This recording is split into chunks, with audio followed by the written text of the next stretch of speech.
Mga ka-idol, ayan Lods at magandang gabi ka-idol. At ito ka-idol, base over na naman to ngayon ka-idol.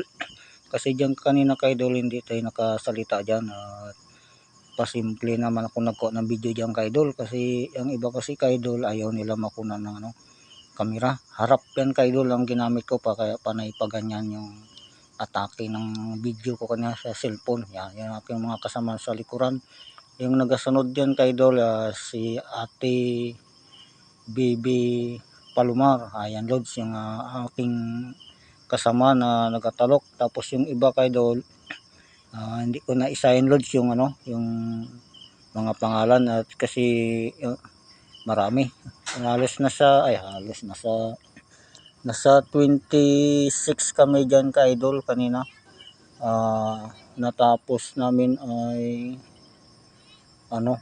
mga alas 2 ng hapon. Sakto ka-idol, alas 2 nga natapos namin talok diyan. Excuse me ka-idol, at tuwing magsalita ako Lord, kakatila lang muna ko. Pero hindi na rin masyado siya paluko. Ayan ka-idol, dyan malapit na kami dyan Lord sa highway. Nasa 3 minutes yan Lods yung aking pagkuha ng video.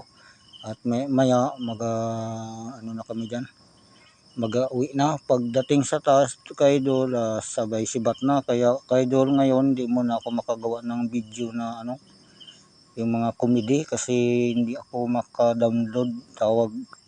download sa TikTok ka-idol. Parang naban yata ako. Kaya hintay-hintay lang muna ka-idol. Pag maka-download na ako, ayan, makagawa na ako ng video ka-idol. Lods, malapit na ako dyan sa highway, sa karsada ka-idol. Ayan yung aking mga kasawan, pahinto-hinto ako dyan ka-idol. Tapos ayan na.